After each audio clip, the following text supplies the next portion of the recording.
What is going on, Clipper fans, Clipper folks, Clipper downtrodden, Clipper? I don't even know what to say.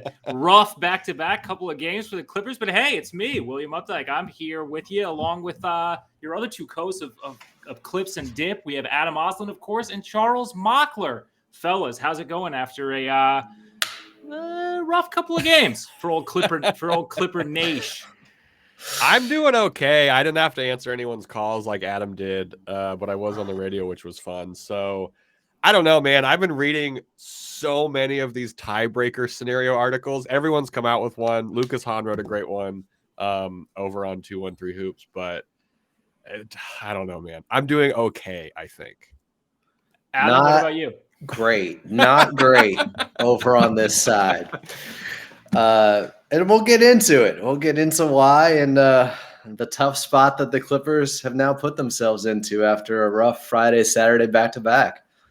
And we're going to talk about what they need to do just to get out of it. I mentioned up top, but we are Clips and Dip, a 213 Hoops presented Clippers podcast. You can check us out on Twitter at ClippersPod or on YouTube, Clippers Podcast. How about that? Easy to remember. Whoa. Anyways, to dig themselves out of the holes, the Clippers find themselves in yet again one of the most important regular season games that they could possibly be in. They're taking on the Lakers. It will be a Clippers home game, but a back-to-back not a back-to-back, but a head-to-head there at Crypto.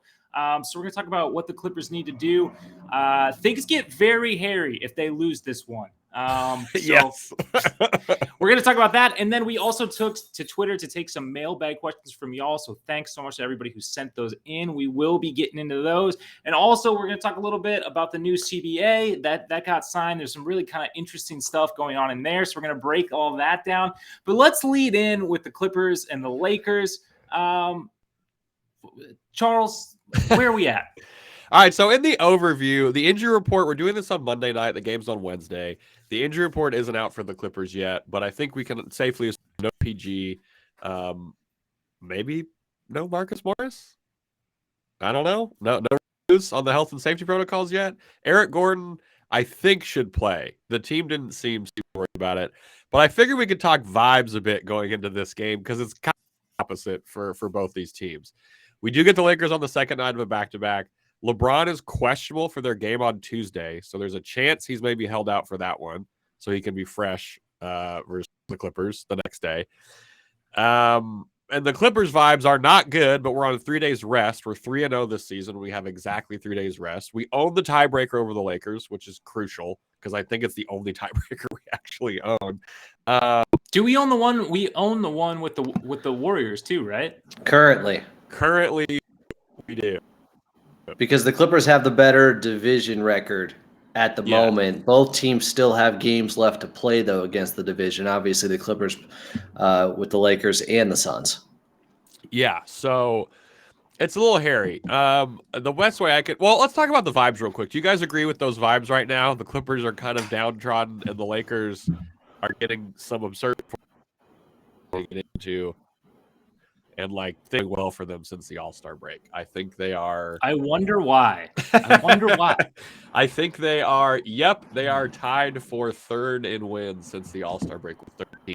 So, I don't know. Will, how are you feeling vibes before we get into some more X-ish top versus Lakers? What's the fun meter at? Yeah, what's the fun check? All time low. It's like when Silverman starts dating, I can't even remember. Judith. Yeah, exactly. Fun is at an all-time low. Look, things are not looking great. I think the one thing that I do have to say is, they've lost 2 straight. Probably won't extend that to 3, right? We always say that when other teams play the Clippers. So it could swing in our favor. This is a big game. I trust this team to show up in big games, I guess. But I just feel like where the Lakers are at right now, their execution has been a little bit better. They're 7-3 in their last 10 as compared to the Clippers 5-5. And that's really where the Clippers have been all season. They've been a 500 club all season. They have basically this chance to, all but assure that they won't end up in the play-in. And, I don't know. I don't know how seriously They take that and how they can even come up to the challenge. Anthony Davis is on an absolute heater right now. He's averaging like 40 and 11. It's crazy. Yeah, his last 3-4 games have been nuts. Adam, how are you? I've been trying to tell people about the Lakers for 2 months, and nobody wanted to listen. Not on this damn podcast, you won't. I've said They it got before. too many good players for nothing. Like it's. I believe somebody said, "Oh, the Lakers suck," and I was like, "Well, the Clippers are only 2 games up on them, so and now it's down to being 1 game up on them." And the way they revamped their roster at the All-Star break, I said I hated it because they made really good moves. Right. Rob Pelinka did everything right. The Utah Jazz handed them guys. I'm still mad at Danny Ainge about it. And the Lakers have a top 10 net rating post All-Star break. I believe they're 14-6 their last 20 games, and a lot of those have been without LeBron James. Yep. And they look like they have some grit to them. They certainly have an identity. They fight on the defensive end. They've been the 3rd best defense post All-Star break. They've been really good on that end. They pulled away the other night in their big game in Minnesota over the Timberwolves in the second half of that one. The guys seem to be meshing at just the right time. Everything's working out for them. And I mean, there's new faces, right? But they're like getting back to this sort of core that was successful for them ultimately in winning a championship. They added a bunch of 3-and-D guys. They have a bunch more depth. It's looking really good for them. We now find ourselves we have 1 extra win ahead of them, and I don't know. It's not an ideal situation to be in. So I hope about this. Sorry, go ahead, Chuck. I was gonna say we talked about the standings a little bit. 3 games left. The Clippers need to win this Lakers game. Tomer, as Arlie wrote a great piece on Clutch Points about the standings as well. In order to remain a top 6 seed and avoid the play-in tournament, the Clippers basically need to win out and hope for 1 Pelicans loss over their final 4 games. That's the most. I mean, obviously, win out is what we all want to happen. If they win out, I don't think they need a loss from the Pelicans because they would have the tiebreaker over the Golden State Warriors. They have the tiebreaker over the Lakers, and Minnesota's starting to fall off. I know they have the tiebreaker against the Warriors still pending, though. Yeah, but if they won out, I guess then they would have 2 more wins against division teams. They would be fine. That's true. If they win out, they are not going to be in the play-in. I hope so. I mean, I think there's still some weird machination where they can end up in the play-in. I don't see how. Hey, I'm just reading what people write. We talked about AD, his last 3 games, 38-10, 38-17, 40-9. Who are we looking for to help slow down? We're not going to talk about the LeBron James and Rui pick and roll yet, which seems to have found some success somehow. Who are we looking for to slow down AD? We know what needs to happen on offense. We need Kawhi Leonard to keep being himself. We need people to help him out because also the Lakers have the best half-court defense in the league since the All-Star break, which is I don't know if fun is the right word, but a stat that I saw today on Twitter. Will, I'll go to you. Who are we looking for to slow down AD? Because he is on a streak right now that I don't think you can fully stop him. Yeah, I think it's just a bunch of different looks. Getting Zoo out there. I would imagine Kawhi is going to take him on some possessions. I think it's just getting a mixture of different looks, getting him to settle for some of the jumper shots that he is, want to take, that he does want to take. I think that's going to be the key. I don't know about a one-on-one matchup that it's I like any one defender on him for the full game. So yeah, just trying to switch that up and vary that up. And that's one of those things that if Marcus was at his at where he was before this sharp fall off defensively, I'm not saying that he could one-on-one it, but it's just another one of those guys who through a few possessions could eat up a couple of possessions in that sort of varied scheme. But yeah, I'm not really fully sure what they're going to do with that one.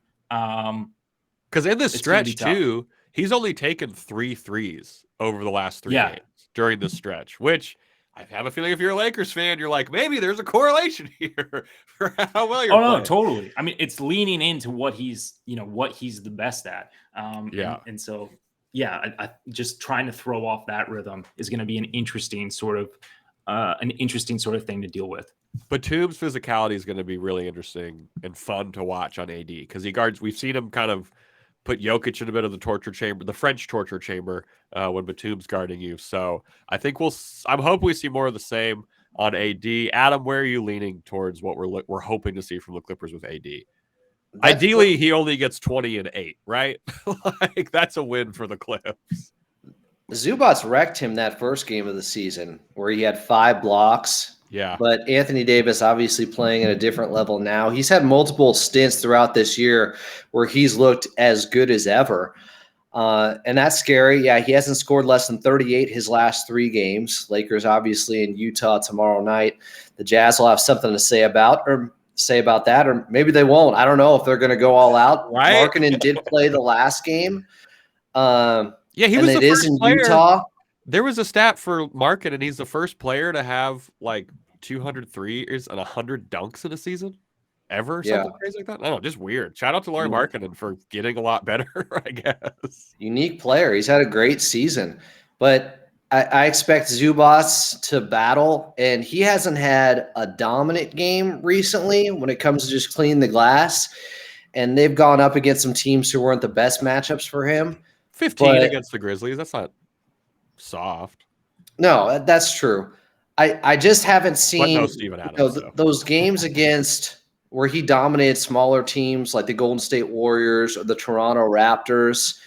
I just want to see that level of fight from Zubats, even though he's going up against a bigger front line with the Lakers, who, by the way, they've been doing all this without Mo Bamba, with Malik Beasley shooting worse since he came over to their team. Of course.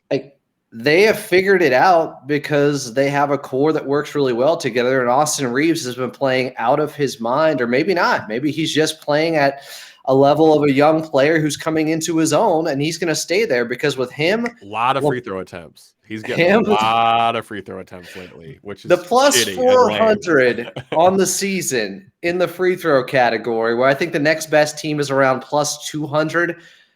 That's a little bit alarming. Look at their last game. Their last game, Anthony Davis had 12 free throw attempts. Austin Reeves had 10. No one else on the team had more than 2. Well, you got to worry if it's a close game. If it's coming down to the officiating, that's fuckery. That's probably not gonna roll in your favor. These are things that you always have to be concerned about when you're taking on the Lakers. The free throw disparity, them getting more calls. I'm from Sacramento, so I've been thinking about this stuff forever. Jersey. We did see it, yeah.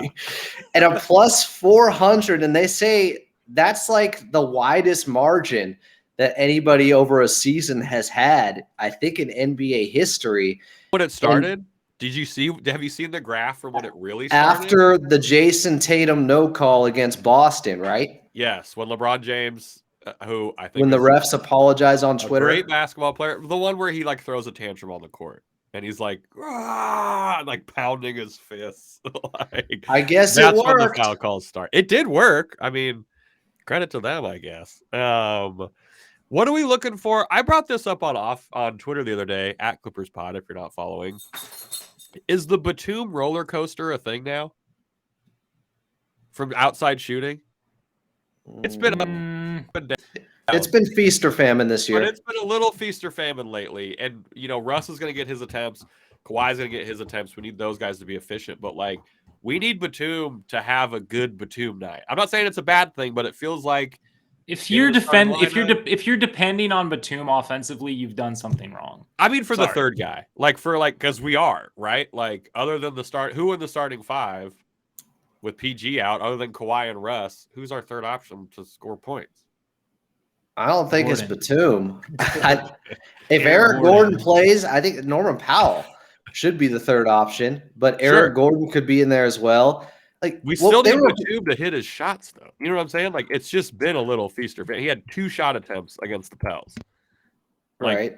He went 0 for 3 from 3 against the Grizzlies. He goes 1 for 5 in the other game against the Grizzlies. Game before that, he was 8 for 10, 4 for 6, 4 for 6, 1 for 3. the rhythm is off, and I think this speaks to what you were saying about how the Lakers have an identity. Because I don't know if Batum knows what he's going to get every night. I mean, the Clippers definitely don't have an identity. They've been consistently inconsistent, and that's not who you want to be as a team all The season Clippers' long. identity is not the other girl, which means they just are never prepared when things are going poorly. Like they're just like, we're different, and it's not good. And other teams, when things go bad and they hit adversity, they have an identity to fall back on. Right. The Clippers have just been like, well, Kawhi, bail us out. Go one-on-one and win this game against Brandon Ingram. And it didn't happen. Ingram hit shots down the stretch too. But Nicholas Batum is someone who I don't expect to take more than 5 shots in a game for the most part. I know some of the scoring has been streaky from the outside, but I rely on him for a big 3 or 2 here and there in a second half. I'm not looking for him to be a guy getting 15 points. Right. He's just 0 for 4 he's there to go 2 games. He's there to be a glue guy and go 2 of 5 from 3. Like that's ideal Batum. I agree. He's just been 1 for his last 9 from 3. So I'm hoping he's good. It's just it feels like that's fair. That's fair. Feels like we get the oh, he was 4 for 4, or oh shit, he was 0 for 3. Well, what are you gonna do? No, it has been like that this season because he goes 1 for 9 after a stretch of going 16 of 22. Right. He started off the year really slow. Then he had that game where he went 7 for 7. Was that the one against Charlotte? Because there was the game in Charlotte where I think he hit 7 3-pointers. I don't think he was perfect. Yeah, he hit 8 in Chicago, end of March. But yeah, I recently, the 8 for 10 game. Yeah, that was nice. They just need more consistent shooting all around from the outside, because if there was an identity from this team in the 2-1-3 era, aside from, the superstars they had when they're both available, it's their three-point shooting. Their three-point shooting has been elite, and I think they're still right about top 5 this season. And they just went through a stretch where in 4 straight games, they shot 51% from the outside. And they weren't bad against the Pelicans. I think they were at 38%. The problem is they didn't take that many. They only hit 11 to get to that 38%. And that's just a huge part of their game. They used to generate so many open threes. And I say used to. They have been doing it at times. But maybe Nicholas Batum is a microcosm of the three-point shooting overall. It has felt feast or famine collectively from the Clippers this season. And it's crazy. Since the All-Star break, we're number 1 in three-point percentage. We're 39.6%. We have 33 attempts per game, which is pretty low. We're right. We're league average in attempts since the All-Star break, and we're the best in the league in percentage in that same time frame. So we need Kawhi and Russ, they're going to get their shots up. Kawhi, I'm not worried about in terms of producing offensively. Russ, we'll see. He's been good. He's been great. I think this Lakers matchup with a player like Russ is a more intense matchup, for better or for worse. That's I agree. You don't concern. want it to lean into the emotionality of I'm going to show my old team. Because I think Russ doing too much is when he crosses that border from being, helpful, putting up good numbers to putting up good numbers. To what are you doing? Yeah, exactly. So I think if it stays away from that, then there is still an opportunity for him to show out and get a dub. Yeah, play within yourself. If you want to get that dunk on Anthony Davis early, if that's what you're gunning for, okay, let's do it. But you don't want to see him play at this breakneck pace where he's putting it all on his shoulders, especially when Kawhi Leonard's not on the floor to start those second quarters where Russ is running the show and he tries to do everything. Those second quarters have not been kind to the Clippers all season. Before they had Russ, after Russ, they haven't been able to figure it out. They've still been trying a lot of 3-guard and 4-guard lineups at times. Please, that have not been working out there. I don't want to see Bones and Terrence and Gordon, if he's healthy, and Norm out there with Zoo or something like that. That's not how you beat this Lakers team, I don't think. No, and as much as Kawhi has cooked the Lakers since he's been a Clipper, and I think he's averaging over 30 very efficiently. They brought in Vanderbilt and Hachimura now. They actually have big bodies to guard Kawhi. That's what concerns me greatly. They have the size to really line up against anyone. And the thing that the Lakers, do well that not many teams can say they can win ball games regardless if three-pointers are falling. Most of the NBA relies heavily on threes. The Lakers, because of their points in the paint and because of their free throws, they don't need three-pointers. It's almost like a bonus, and that's crazy to say in this modern NBA, You're but right, that's how the though. team has been built, and that's what makes them so dangerous to me. Yeah, they you just have average- to be that efficient if you're going to rely on that much of your points in the paint. Like, you have to be that efficient. Which makes it really difficult for most teams, especially if you're a guard heavy team. They're almost Which bottom the Clippers 5. are. Yeah, weirdly. They're almost bottom 5 in three-point attempts since the All-Star break, and they have the second most wins. So, okay, so let's say Kawhi's doing his thing. Russ is okay. This isn't surprise performer of the night picks yet, but defense, I'm not super worried about. The Lakers have one of the worst half-court offenses since the All-Star break, which I think also kind of makes a lot of sense. Other than Kawhi, Russ, Batum, these starters, who are we looking for on the bench to kind of make a difference? Because the other thing with the Lakers now is they kind of have a bench, like we talked about. Like, they have a bit more of a bench than they used to have. I'm really hoping Terrence Mann can do his thing. And I hope that Ty Lue, Adam, you talked about it. It gave me a bit of a PTSD flashback. Cuts down on the 3-guard lineups, and we maybe just see some and I know we got to work guys in because it's this Clippers season and Norm's coming back from injury, so he has to get healthy with 5 games left. But Bones, Terrence, all of these guys have to be efficient tomorrow because the bench for the Lakers can actually bring some noise. Yeah, I want to see. I'm hoping Eric Gordon is back, which means he's in the starting lineup and Norman Powell is back to coming off the bench. This will be game 4 with Norm coming back from that shoulder injury. And he had a really rough game against New Orleans. Those 6 turnovers, he had almost half their turnovers. Yeah. They were back-breaking, a few of them. Not just in the fourth quarter, and he had that offensive foul that was reviewed and overturned, but momentum-killing turnovers throughout the game. He went 0-4 from 3. He pushes. That's the identity of the Clippers. I mean, not wrong. Horribly not wrong. No, they have built a bunch of bad habits over a season where you're supposed to build championship habits. And for those to all be undone with 3 games left, or even post All-Star game or break with 21 games left, it was going to be difficult.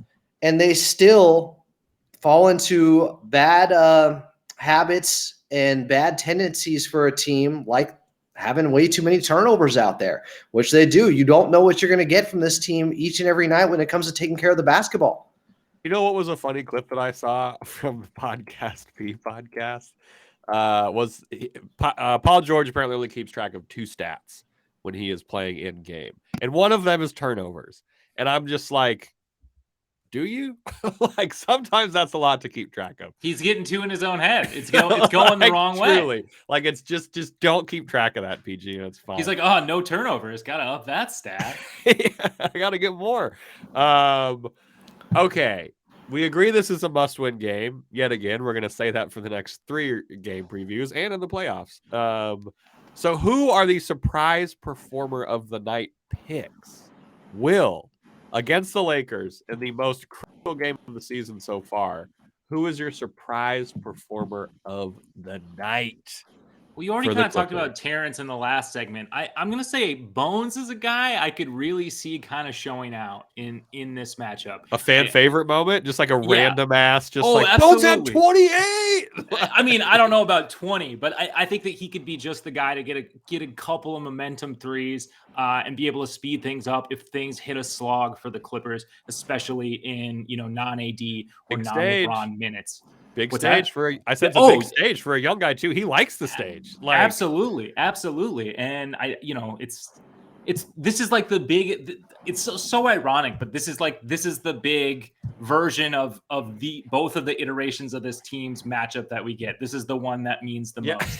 The regular season matchup. It's truly so stupid that this is what this has all amounted to, is the battle for the play-in. But yeah, I could see Bones. I just something about him. I feel like he could kind of show up and just bring a little bit of momentum, bring a little bit of speed, and just instill some confidence in this Clippers offense. If is hitting the slog. Adam, surprise performer of the night. I said on the last tripod, this is the biggest game of consequence between the Clippers and Lakers ever. They've never played in a playoff series. Very this true, is actually. Basically, damn. Yeah. This is likely going to decide who's a top 6 seed and who is in the play-in. And I don't think the Clippers winning 10 straight means much other than the Lakers are going to be even more motivated. They haven't played this Lakers team before. The Clippers winning 35 of the last 42 contests between these teams, I don't think it's going to mean much. The Lakers have been playing much better basketball over the last couple of weeks. And again, they know who they are out there. And when you have LeBron James and Anthony Davis playing at this high of a level, even with LeBron just coming back off the foot injury, and maybe it's a scary squad to have to play in a must-win without Paul George. I think the guy that I'm watching is who I just brought up. I don't see how they win this game if Norman Powell doesn't go for 20+ and hit some big three-pointers because he's the guy that, aside from Russ, aside from Kawhi, really is needed with his scoring. And he needs to get back to, and look, I don't want to say he needs to. He's just coming off of an injury. But for them to win this ball game, for them to be successful these last 3 games, I think Norm has to re-enter that zone he was in January, where he was just so hot out there. And as casually Will would say, into a 20-point first half, waltzing into it, just getting it with ease and knocking down 3-pointers left and right and playing with a ton of confidence out there and taking care of the basketball. And that is something when you see a guy knocking the rust off, their handle, their dribbling does get affected. He's dealing with that right now. Hopefully the 3 days off did them some good. I think the best thing the Clippers got going for them is they're at the rest advantage in this game. And if Utah actually shows up and wants to win or wants to prove something, because they still have a slight outside shot of getting into the play-in, if they at least make the Lakers work for it tomorrow night, that could go a long ways in the Clippers' favor of just having a more tired, beat-up Lakers team. Yeah, and like I said, 3-0 on 3 days, exactly 3 days rest so far this season, which is great. You're going Norm. I'm going Terrence Mann, who I also just learned his middle name is Stanley. Terrence Stanley Mann is who I'm picking. He had a pretty efficient game from 3 last time. We played the Pels. He was 2 of 3, 4 boards, 3 assists, a steal, and a block. Stuffed the stat sheet. It was 24 minutes. I think we're going to see kind of that. I think we're going to see a good T-Bones lineup is what we're going to see. I think him and Bones are going to come in, and if they're out there with Kawhi and another forward and a center, or just 3 forwards and it's 5 out, I'm happy with it. If we get Terrence, who's in these kind of 3 ups, but I believe in Terrence Mann in this next game for the Clippers. Yeah, that's a good call. You know what? I kind of like all of ours this time. Hey, I don't know who I'm going to vote for. We always have good ideas, I think, is what the listeners should take from this podcast. And we're going to have a post-game double dip over on AM 570 after that Lakers game. Will, you back in? You know it. All right. I guess for wins? I'm always on for wins. I guess we're winning. Will's triumphant return to AM 570. They tried to keep him off. He said, no, thank you. Coming up, we're going to be answering some fantastic mailbag questions, and then later on talking the new CBA punishment and a very fun game that I have thought of because of it. We have ads coming up that can be a little loud, so if that's been your experience, go ahead and turn it down. We got ads coming up in 3, 2, 1. What is going on? Welcome back to Clips and Dip, episode 128. We are getting up there. We asked for some mailbag questions over on @ClippersPod on Twitter. Thank you for all of those who sent them in. We also got one from Discord, which I'm going to be honest, I forgot there was a 213 Hoops Discord. I got tagged in a question and we got it on here. So shout out Discord for being, I guess, kind of forgetful. This first question is one that I'm happy got asked because it's been a bit of a weird year for Clippers fandom, I think.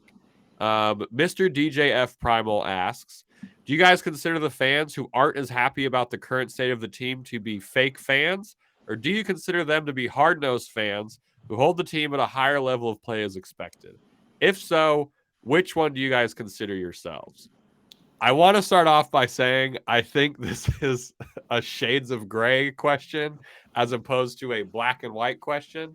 If you've been on Clippers Twitter, you've seen the like age war that's gone on where like older fans are mad at younger fans for not being as ride or die as the older fan. I'm just trying to give some context. Can I just say, though, the Clippers haven't won anything. So you can't have bandwagon fans. You can't have fake fans because they haven't won anything. You haven't hopped on to anything. So that's my thing. And if you did bandwagon, and if you're sticking this through, if you stuck it you're a real fan. Far, to me, you're a real fan. Right. Like if you hopped. This has been one of the like, just basketball product wise, one of the worst seasons of Clippers basketball that I can remember. Not even in result, not in talent, not anything like that. Just like from a pure enjoyment perspective, it's been hard. One of the least enjoyable seasons to watch the Clippers. And if this happens to be the year that you're like, who, buddy, I need a new team, and you're not psyched about it, but you're staying on the ride,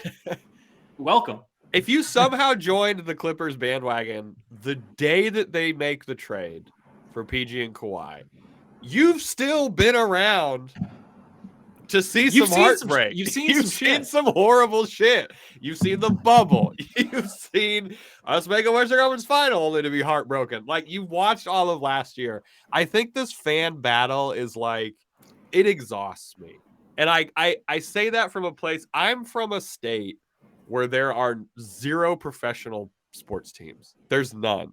There's none in Montana. There's none in North Dakota. There's none in South Dakota. There's none in Wyoming. Like, if you pick a fandom and you stick with it, I have no problem but to respect you. And if you're a Clippers fan who's been upset about how the team has played this year, that makes a lot of sense. We're battling with the Lakers for a play-in spot. It's okay to be upset. What I will say, the section and type of fan who made it so say Marcus Morris has to turn off his Instagram comments, figure your shit out.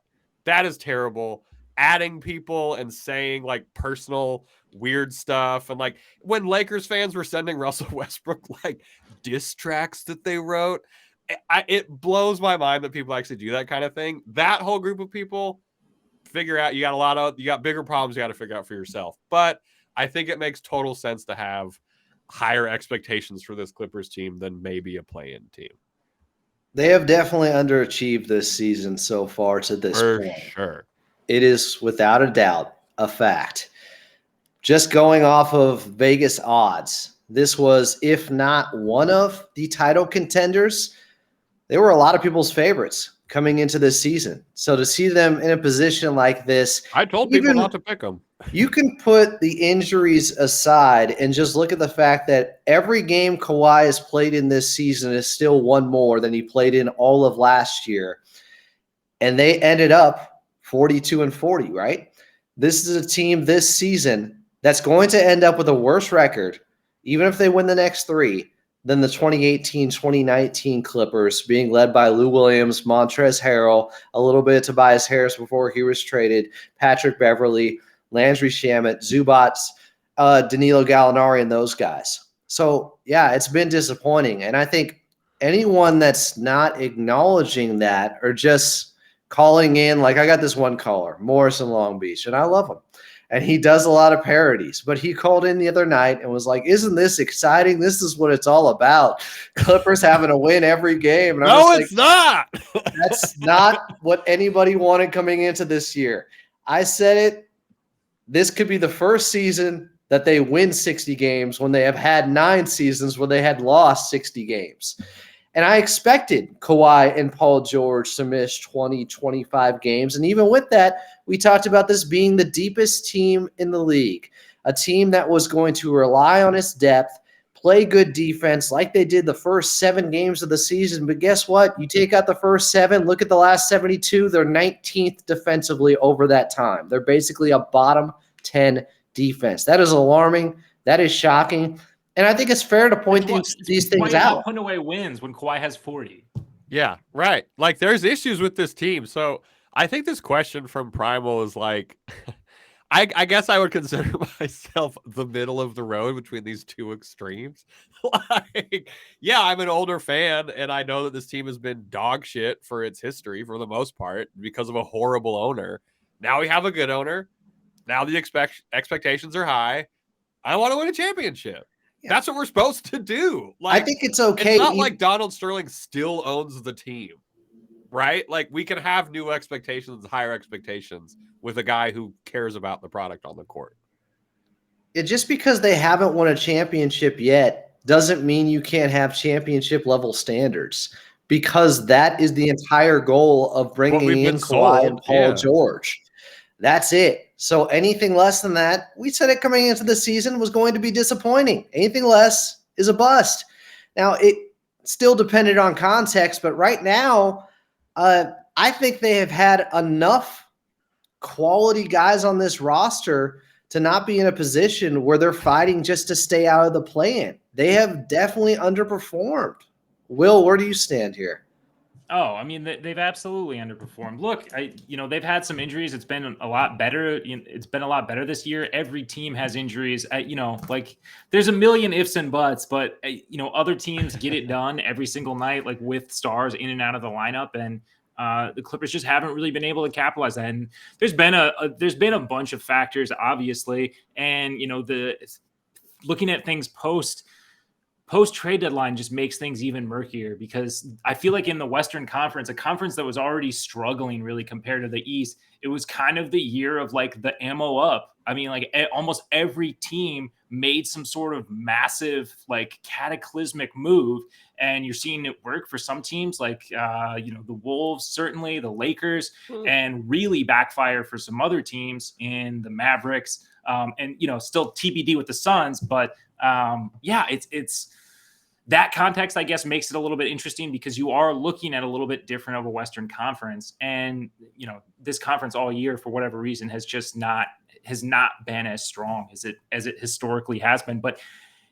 in that context, you would think that the Clippers would have done a little bit better, I guess, is all I'm saying at the end. Like, in a season where so few games are separating 5 through 8, you would expect the Clippers to be above the 5 spot if we didn't have a season-ending injury to one of Kawhi or George. You would think. And one of the things that goes with that, I think, obviously it's been an interesting year for Ty Lue, I think, from the fan perspective. Danny H asks, out of all the things that could have gone wrong, no one predicted the demise of Ty Lue. What the hell happened to him this season? The main frustration has been that the piece for a title teamer right there, and he seemed resistant to Wingstop from the jump.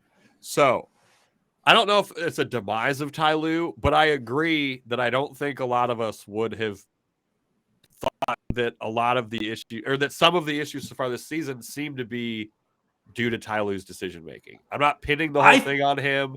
I'm not saying it like that, but there's just some things where you're like, what's the thought process behind this? And we don't really see it. So I don't know if it's I thought this was going to be a hard year. Yeah. I thought it'd be a hard year, but I didn't think that Ty Lue would be like, we played Moses Brown a bunch. Like, he kind of threw a fit when John Wall got traded away. Like, it's a little odd, but I don't say it's just demise, I guess. I don't know.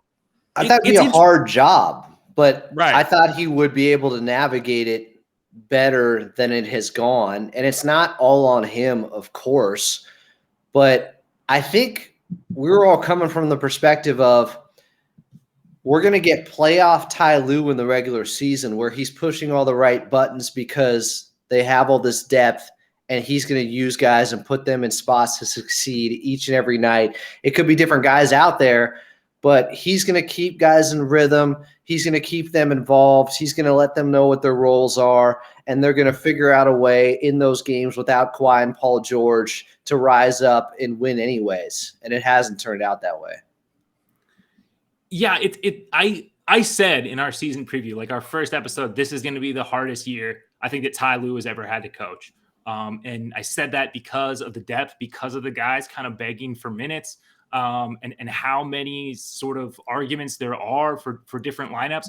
I guess I just saw us losing this season. We're losing in ways that I didn't foresee. I thought that we would I thought that he would be stubborn in some things. I didn't think that we'd see the minutes distributions to the guards the way we did. I didn't think that we'd see the gameplay of this team really switch to a guard heavy, like initiated offense. Guard stop, bro.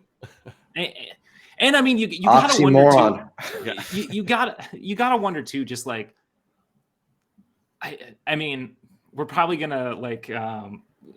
This will be the what if for the season, but like, what if we had just gotten Mason Plumlee a little bit earlier? Like, what if we had just had a backup center? What if we just kept Hartenstein instead of John Wall? I'm not saying we're top 3 or like maybe, I don't know. I think that we're a little bit further away from a play-in spot if we just had like someone competent to back up, especially when we weren't playing a lot of the 5-out lineups and they weren't particularly effective when they were played. Here's what's strange to me. Ty Lue started the switchability, versatility, wing stop movement in the 2021 playoffs. Then it seemed like the front office said, okay, this is how you want to do things. We're going to lean into that. We're going to bring in Rocco. We're going to sign him to $12 million. We're going to give you the guys to do what you want to do. And then he went away from it and seems to have a different philosophy where – and he said it post-game one time, I know you all love guards, but I may be a little bit biased. I'm paraphrasing a little bit. I was a point guard, so I have a soft spot for guards instead of wings. He said, I know you all love wings. I have the soft spot for the guards. So I don't know if anyone realized his proclivity for wanting to play more guards because that's not what happened in the playoffs in 2021 when rubber met road and they had to win ball games. Right. So for him to be against what looked like his own philosophy now, that's what's gotten to me. And I gave, the benefit of the doubt throughout this season. I said multiple times, when it comes down to it, he's going to play the best guys. And I'm not saying he hasn't done some of that and he hasn't tightened things up over the last month, but it hasn't been drastic, and the injuries haven't helped, and everything happening with Paul George, and then you bring in Russell Westbrook, and now it's another reset, and they have to figure out, okay, how do guys fit in alongside these lineups with the starters? There's too many moving parts going on. Too many cooks. Richard Jefferson said it a couple months ago. He was like, I'm hearing there's some, difference in opinion of how the Clippers should be playing or something like that. And I don't know if he actually heard it, but he was kind of right. We basically heard Lawrence Frank come out after the line and say, would you add a point guard who isn't going to be in your top, 8 guys based on ability when you could add some guys who maybe aren't point guards who are in that top 8? And then I think the same day the Ty Lue quote came out where he was like, hey, he was asked about getting a point guard and he was like, hey, they didn't get it done. I just have to do what we do with the staff. Painting by the Clippers' second best player for Russell Westbrook, and we got Russell Westbrook. So like, there's been a battle. If you've really been following the Clippers to the point where you're reading, like Andrew Greif tweets and things like that, you've seen in public this struggle take place. But you're right, Adam. It comes from kind of out of nowhere, and it's the biggest.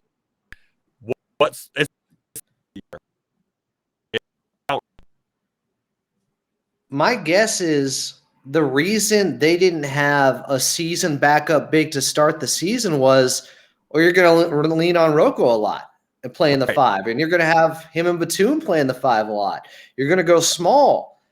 That didn't happen. There just seemed to be a disconnect, and it's strange, and nobody really saw that coming. I don't know if I cannot wait. I guess I can wait for whatever article we get at the end of the season detailing what's been going on. We got a couple more questions. This is the one from Discord, from Saratoius7. Follow them on Discord. I don't know how Discord works. They ask, what could still constitute a successful season for the team at this point? Realistically, since obviously a championship would be that, but that seems almost impossible. There isn't one. Am I wrong? Like, if we make the Western Conference Finals, I guess I will count that as a successful season, but that is given all that's gone on, which I think does a lot of heavy lifting, and that's been the story of the Clippers. That's definitely like seasons. That's significantly moving the goalpost from what we've said this season and what we said coming into the season. I feel like that's a pretty significant moving of the goalpost, especially in year 4 of this, and sure, you lost a year, but if it's truly the same problems that are kind of jamming you up, I mean, making a Western Conference Finals appearance would be great, I guess. I still that would still not that still to me would not satiate you. No, and that would not be a significant enough win for me to go into this offseason thinking, let's run it back. Let's run it back. I feel like we have enough to just continue to bang our heads in the wall with the same thing and expect a different result. If they got into the play-in tournament and emerged from there to beat Denver the Nuggets or Memphis in the first round, and then take out the Lakers in the second round, and they ended up losing to the Phoenix Suns in a Game 7 that was close and back and forth down the stretch. So the Valley Oop Part 2 is what we're getting. Our successful season is the Valley Oop Part 2. Maybe just because it turns into more of an underdog Cinderella story because you were in the play-in, and if you beat the Lakers along the way in the first ever matchup, maybe that is the only way some people could see it as a successful season, even though they didn't win the championship. And they lost to the eventual champion, let's say, in the Phoenix Suns, who got Kevin Durant. And that was something nobody thought coming into this year would happen. Yeah, I think I'm trying to search for one. It's tough. Let's open it up. If you have Twitter, send us a tweet at ClippersPod what you think a successful season for this team will be. We did have someone already looking forward to next season. Fad and Tart, I don't know if I pronounced that correctly, said, what point guard can we get next year with our picks? Lakers got D'Lo with just 1 first-round pick. Well, I will tell you what, I would not be surprised if our starting point guard next season is Russell Westbrook. I'll let you guys take it from here, but that's how I feel about it. I guess it's going to depend on what happens with the CBA and if those mid-level taxpayer exemptions are still available or not, or if they could only get Russ on a minimum. That could change a lot. We'll get into that in a second. I don't know. I don't want to think that far ahead right now. Yeah. Do they circle back to stressed out on these 3 games? Yeah. I don't know if they would feel more pressured if they don't win this season to then go and get Fred VanVleet, which they didn't do at the trade deadline, and reports said they didn't want to give up Terrence Mann for him. I have no idea. I still am not fully convinced that the point guard issue is their biggest issue to begin with. Right. Somebody else has called it an imaginary problem before, and that made me think for a bit. Is it masking what other issues are actually there with this Clippers team? That's fair. Will, who are you team starting 23-24 season? You know my agenda, so I'm not even going to say it. Assistant turnovers? Or wait, are you talking about? I'm down if they go get Dame. I just don't want them to lose Paul George to get him. Paul George for Damian Lillard. Book it. Wilson. Well, would it take Paul George? Because the Blazers are rebuilding anyways. What would they do? We'll take Jeremy Grant back too. Well, now it's a horse of a different color. Adam's like, let me fire up this trade machine. All right. PG, those 2, whatever picks we can trade, because it seems like it's going to, that doesn't kick in until next free agency though, right? How many years out you can trade picks if you're above the tax apron, which is more than the tax belt, but not quite as much as the tax handkerchief. Lot to think about there. Very worried about that. Let us know what you think about questions. Thank you for the best ones. So shout out to people who made the cut this time. Coming up, have a fun game that I if you go ahead and turn it. We got CBA talk game coming up in 3, 2, 1. Welcome back in Clips and Dip, episode 128 here. I'm Adam Oslin. Get to me at Follow Adam A. Get to us at Clippers Pod on Twitter or Clippers Podcast on YouTube if you want to see us on there. People seem to like that. They like watching us on video because we're so animated and wacky and basically cartoon characters. I have 15 tabs open so you can see my eyes darting around all over the place. And even our background is a color mix of something that you might see in SpongeBob SquarePants. That's fair. I'll our take that. cool clips and dip artwork that we do love. Shout out But LOL WTF Eric, who also got a shout out on the Podcast P podcast, which is Yes. cool. He made some art for them. So shout out that's Eric Weed. dope. Yeah. All right, Chuck, you want to enlighten us on some of this CBA stuff? I did listen to Bobby Marks earlier today on the Zach Low Post podcast, and I feel like I got my head wrapped around like halfway. Right. Yeah. If you're deep into the CBA, first in the new CBA, high spending teams above a second apron of luxury tax aren't allowed to send cash in deals, trade first round picks 7 years away, or sign players in the buyout market, which is insane. So this would have made the Norm Rocco trade impossible. If it would have been during that season, like we couldn't have signed John Wall, which actually might have been okay. This is lame. This is punishing owners for wanting to be better, and people who are too broke to own a team and actually try and win are like, we don't like it. Like, what the fuck are the Clippers supposed to do? I don't know. What do you think, Adam? You have your head somewhat wrapped around it. And they still have the advantage of being in Los Angeles. Can't take that away from them. You're damn right. There'll probably be a weather tax at some point. I don't like it. I don't love it. I understand you're trying to punish the rich here, I guess, or stop the rich from getting richer or having these advantages. But the other owners are rich too. And some of them, especially when you're coming from a Clippers perspective and you went through Donald Sterling for so long, because they had all these losing teams that were still making money every year. He was still making money. Like, he found a way just to cut and save here and there enough, but to still be profitable.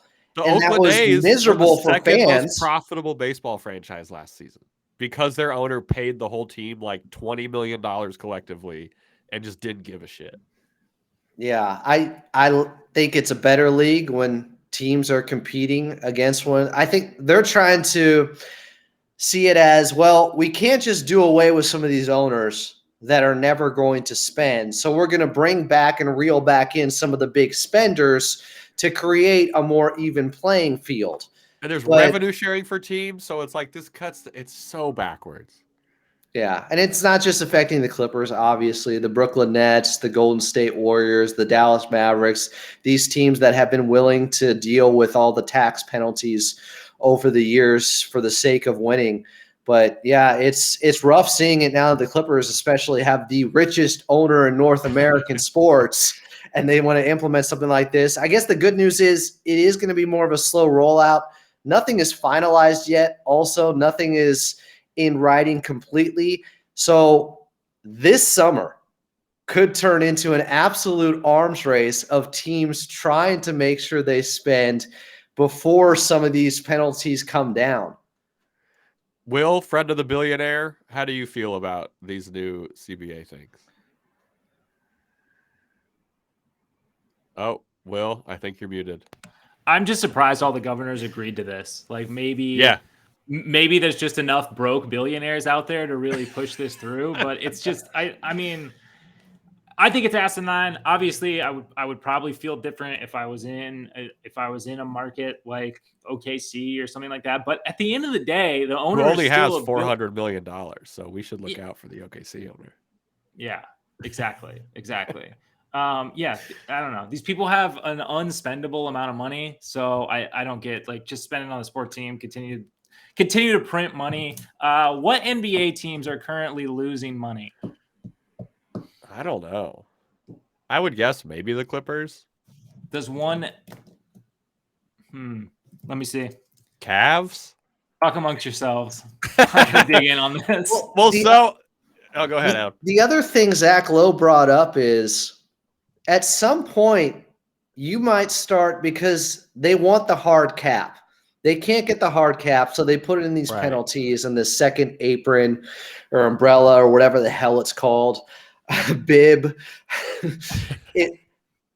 But at some point, a team like the OKC Thunder could get punished because they can't pay all of their young guys that they drafted and they cultivated and fostered, if they get too good, they may not be able to afford those guys. They're a small market. If they made all the right moves to draft well, they should be able to retain all those guys. That should be the reward.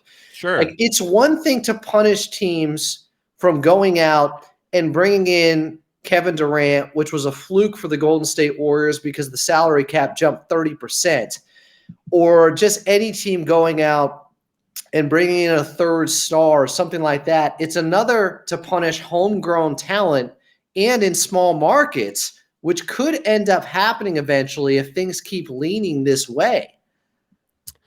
Yeah, it's weird. I feel like the NBA owners almost like I can't imagine them dealing with baseball where there's just no salary cap. It's just like pay whatever you want. One so thing according to oh, he's back. According to Public Open Stats on Statista, which, revenue is probably a tricky thing. I don't know how you would exactly track it, but the lowest earning team as of last season, 2022, when everything was said and done, was the Indiana Pacers, who still netted about $264 million in revenue. So, well, I think they're probably fine. I think they're just fucking fine. One thing that came out of the CBA was now players can smoke weed without being punished and invest in gambling and cannabis companies. So I thought of a fun game we could play. Pick your favorite Clippers gambling or cannabis investment. We have RocoRoulette.com. Robert Covington starts an online gaming site called Roco Roulette, where you have to bet if he'll get more deflections, steals, or blocks every game.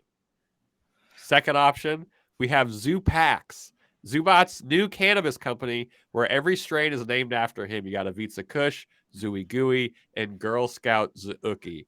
The final one, beat Dan Craig or losealeg.net. One lucky fan gets chosen to place a wager against Dan Craig. Could be about any other game that doesn't involve the Clippers. If you win, you get a t-shirt. If you lose a leg. Adam and Will, which of these three endeavors would you like to see happen? Roco Roulette is just, is that just it? Is rolling that just off the tongue. Is that if he gets is that whether or not he gets a DNP CD during the course of the regular season? No, that's been taken off the board. That was on the board. Is that when it hits double zeros? Quickly, yeah. If he gets part of Club Trillion, then it's a push. All right, so Will, you're going with Roco Roulette? No, that's Adam. Oh, Adam, you're going with Roco Roulette. Will, what are you going with? Beat Dan Craig or losealeg.net. I love that it's .net. I'm imagining a website with a really shitty font that's like geo site. It says under construction, and there's a this is Darknet. A jackhammer. It also reminds me of WinBen Stein's Money, which I always thought was a great Comedy Central show. So yeah, I'm all in on this. I'm ready to invest. What's the method of losing your leg, by the way? Guillotine. You just put your leg through it and it just chops it off. Okay, so not a shark. A Komodo dragon bites it and then it slowly deteriorates from the poison. Yeah, well, okay. Now, look, that's a little weirder. You also, if the t-shirt you get if you win says, "I beat Dan Craig, I got to keep my leg," is what it says. All I got was this t-shirt. I beat Dan Craig. I got to keep both my legs, and all I got was this t-shirt. Bonesaw from the Spider-Man movie cuts off your leg. Fixed it. Done. This is perfect now. Not even dark anymore. Everyone loves Bonesaw. I thought it would be like you wake up in the movie Saw, and you're the one that has to cut it off. If Dan Craig has the time to set up an elaborate scenario where someone has to saw their leg off, he can do it. It's his site. It's his .net. It's his LLC. He can do whatever he wants. I'm also imagining this being a Bros vs. Joes, but it's just Dan Craig. Dan Craig just sawing a leg off. I do think Zoo should start a weed company because I think that would be successful. I think he'd do well. I think Zooey Gooey is something he should contact Cookies SF about and get on that strain. So are we all in agreement? Like this was this the big win for the players? Is this why the Players Association agreed to this deal? Like, because it seems like they made a lot of concessions, sort of otherwise. The gambling investment thing is insane. like that kind of blows my mind that players can invest in gambling. Well, and I wonder, It's like, another step towards the Vegas location they're going to have in the future. Yeah, that's a great call. I also wonder, like, what liability players are going to open themselves up to, because you look at Jimmy Butler right now; he's involved in a multi-billion-dollar lawsuit for his endorsement of a The cryptocurrency. FTX Like, thing? Yeah. no, not FTX. This is a different one. This is like BitChange. Is this the Steph Bit one? Exchange. Because Steph got named in that other one too for being like a spokesperson. Yeah, so there's stuff. I mean, I guess it does enable some players, I'm thinking, to make more money. There definitely is increased liability with that too. There's going to be some bad decisions made by guys who like aren't at the top level. You know what I'm saying? Like guys who are on a lower contract who are like, hey, now that I can get this gambling thing, my friend has a gambling website. And it's and I'm worried about that. That's the thing I'm wondering too, is like, so what does this mean for the other guys? Like, what does this mean for a player who, you couldn't name? Like, is this really increasing? Is this helping everyone in the Players Association, like, make a better wage, or, right, accrue wealth post their career, which could be very short? Or is this still just kind of like one of those things that's going to be really beneficial for the people who are already making the most money, and it's not, the difference is kind of negligible for the other guys? You know what I don't like about all this? The penalties being levied on the high spenders to bring more of a competitive balance to the league. Is this the year for that, when the Sacramento Kings are in third place, when the Cleveland Cavaliers are top 4 in the East? Like, there are so many teams in small markets that are succeeding. OKC in the very near future could have one of the biggest windows to win a championship we've ever seen. Like, just make great moves. Like, there are ways to figure it out. I don't understand, with how competitive the league is and anybody can come out of the West right now, that this needed to be more of a focus. But I guess it always was. They wanted the hard cap. They wanted this for a long time. And they want to figure out how gambling works, because they're the first team to really get a CBA figured out with gambling, right? Like this, or the first league, I should say. So I think that was a big thing. Sorry, Will. Go ahead. I just also feel like this shouldn't be enacted until like 2028, because what about the teams that have already traded first-round picks? You had no idea that this first-round pick was now going to be that much more valuable because of the way your spending is limited. Like, I think that that's completely asinine, and now it's going to make trades, I mean, look certainly much worse by comparison and later down the line. And I think that's kind of blindsiding teams, that it's just like, oh, hey, by the way, now you can't spend as much, so good luck drafting with your no picks that you've traded away. What are you going to draft with the no pick? Real sassy league. Or like even pick swaps, like all that stuff now, I mean, it gets just becomes so much more valuable. Yeah. I'm excited for this summer. If this stuff doesn't get implemented until 2024, the majority of it doesn't. Crazy. You have to make a big splash right now. and the 2030 picks are opening up. And we just heard from Steve Ballmer at an event recently for the Intuit Dome. I think it was Dime Dropper from Locked On who posted some of his clips there, talking about how as long as he's owner, they're always going to stay competitive. There could be years where they, retool, but they're not looking to hit the restart button or anything like that. We got to do arena. Like, I would imagine, you can't put Jason Preston and Musa Diabate out there on opening night and into it. We just can't. T-bone, though? Give everybody gets a T-bone steak regardless of team record? Who cares? A T-bone. Okay, this goes back to one of the points I brought up earlier on Clips and Dip. A T-bone in every home and a house phone and a landline in every home. You give that, you're winning the presidential election, no problem. I will mail you a steak, and I will mail you a landline phone to put in your house. All right, we got to get out of here. Anytime I start talking about landline phones, we've gone off the rails. There's going to be a double dip tomorrow. Will and Adam on AM 570 postgame. Adam, of course, will have you covered with the pregame. We're going to do a tripod on Friday before the final 2 games of the Clippers season happen on Saturday and Sunday. I am incredibly stressed. We need some reviews over on iTunes. Review us on iTunes. We appreciate it. Check us out on YouTube. Leave some comments. Best review gets a T-bone steak. Best review gets a T-bone steak. And I'll send you a landline phone. So let us know if you need either of those. Adam, Will, do you have anything else to say to these wonderful fans before we let them go on this Monday evening? No, stick with us at Clippers Pod on Twitter and Clippers Podcast on YouTube. And yeah, fake fans and real ones alike. Yeah, Hey, we welcome Utah. everybody. Hey, Jazz fans, Salt Lake City, give your fans one last good moment of the season and take down the Lakers at home. Get up for that game. Play Lauri Markkanen. Yeah, That's what I want to see. please do. All right, we'll be back with y'all in some capacity on Wednesday, and all three of us back on Friday. And yeah, let's go Clips.